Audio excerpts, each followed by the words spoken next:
اسلام آباد میں چڑھائی کرنے والے ایک صوبے کے سرکاری ملازم ہیں۔ رہائی کے بعد ملازمین کو وزیر اعلیٰ ہاؤس میں ہار پہنائے گئے۔ ترقی دینے کا اعلان کیا گیا ہے۔ سینیٹر طلال چودھری کا کہنا ہے کہ وفاقی حکومت کو اس بات کو سنجیدگی سے لینا چاہیے۔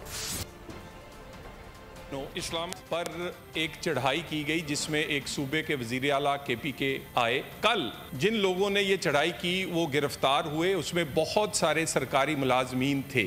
وہ سرکاری ملازمین کل ضمانت پر رہا ہوئے۔ وزیر اعلیٰ ہاؤس میں ان ملازمین کو بلایا گیا۔ کے پی کے وزیر اعلیٰ نے ان ملازمین کو 1 ہفتے کی چھٹی، ان کے گلوں میں ہار پہنائے اور کہا کہ آپ کو 1 سٹیپ پروموشن دی جائے گی۔ گزارش یہ ہے کہ یہ اس بات کو وفاقی حکومت کو سیریس لینا چاہیے اور وہاں پر جو وفاق کے نمائندے چیف سیکرٹری اس طرح کی پروموشنز اور اس طرح کی وہاں پر اگر آپ یہ چیزیں پروموٹ کریں گے تو کل کوئی بھی صوبہ آپ پر اپنے وسائل سے وہ آپ پر وفاق پر حملہ آور ہو سکتا ہے۔